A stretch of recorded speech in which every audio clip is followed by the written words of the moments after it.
Hello les psychos, aujourd'hui je suis sur le salon de l'érotisme comme vous savez et j'ai eu envie de vous présenter un petit peu ce qui se passait sur le salon. Je suis avec Dick Sainte-Cécile qui est auteur et qui va nous raconter un petit peu sur quoi il écrit. Il y a 2 livres qui sont là. Tout à fait, donc il y a un premier roman que j'ai écrit en 2019 dans une période où j'étais sans travail.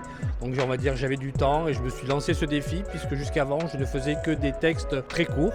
Et donc ça a été une sorte de challenge d'écrire un premier roman, après d'aller au bout du projet, c'est-à-dire de le publier en auto-édition. Et c'est un roman qui parle de quoi exactement ? En fait, c'est une trame érotico-policière dont l'héroïne est une femme de la police scientifique qui, au travers d'une enquête qu'elle est amenée à mener, se retrouve confrontée à des éléments de son passé qui se télescopent avec son présent, jusqu'à un dénouement final. Surtout pas spoiler. Et alors on a un autre roman qui est juste là, qui est en édition limitée. C'est un recueil de nouvelles plutôt.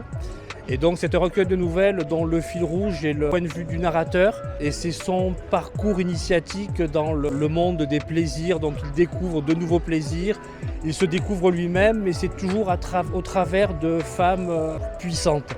C'est-à-dire en fait, on ne peut pas dire que le narrateur se laisse mener par le bout du nez, mais à chaque fois il est confronté à des femmes, on va dire, qui ont du caractère et qui font un peu ce qu'elles veulent.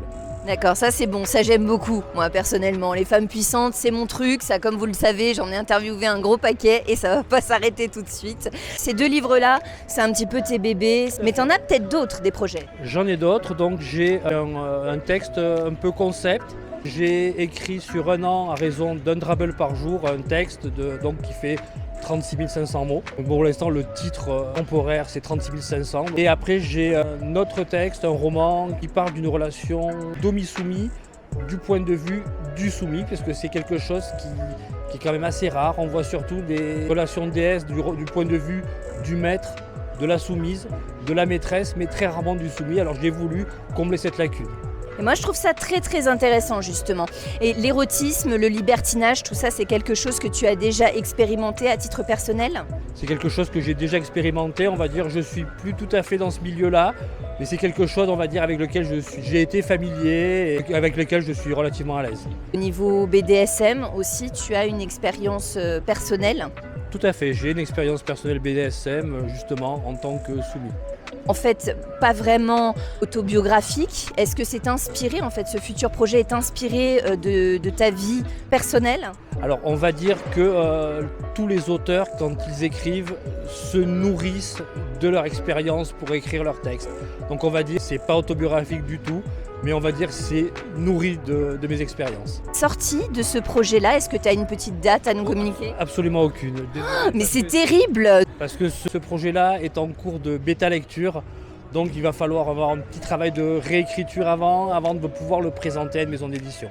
Bon, on croise les doigts pour que ça aille très très vite, parce qu'en même on est drôlement impatients, c'est super intéressant. Et du coup tu tiens un blog ?